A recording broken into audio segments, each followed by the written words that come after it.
गोमाता मध्य 33 कोटी देवादेवी बास रही है।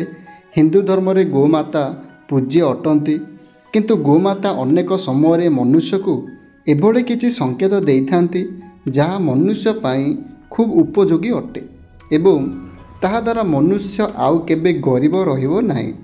गोमाता मनुष्य को 4टी गुरुत्वपूर्ण कथा कहिसंती जहाँ मनुष्य जानी रखिबा सहित ताहाकु केबे करिबा मध्य उचित नुह, नचेत मनुष्य समस्या पड़ी पारे। जहाकु नहीं एक महत्वपूर्ण कहानी रही। कहानी अनुजाई एक गाँव में भोला नामक जड़े व्यक्ति जमीदार एवं किछि प्रख्यात लोकों गाई को पहाड़ को चरेबा को नहीं जाउथिला आउ मिलुथिबा टंकारे चली जाउथिला।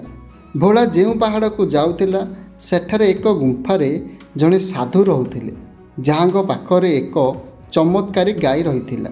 गाईटी प्रत्येक दिन भोलार गाई गोट सहित मिसी चरुथिला। फेरिबा समय निज गुंफा को जाउथिला। थरे भोला को सन्देह हेबारु सबु गाई को गणिला परे देखिला गोठरे 100 गाई चरुछंती। यह देखि से आश्चर्य होइगला।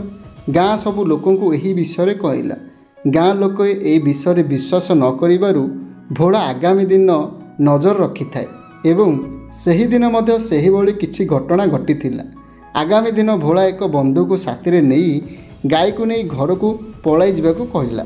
भोलार सांग सबु गाई को नहीं घर को आसिला, मात्र भोला सही गाई को पीछा करी एक गुंफारे पहुँची गला।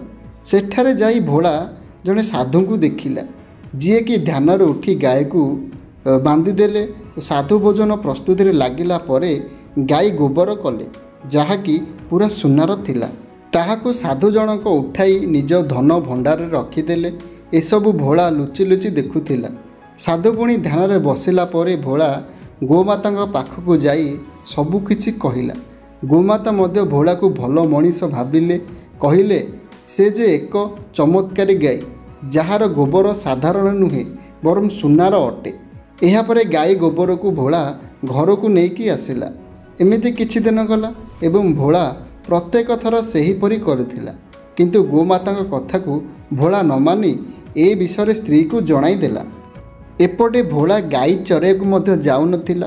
आखपाख पड़ोशी ईर्षा करने लगिले, मात्र गाई मध्य आउ भोला घर को आसिला नाई, जहाद्वारा धीरे धीरे भोला पाखरे सबु धन शेष होईगला एवं से पूर्वठारु आहुरी गरीब होईगला।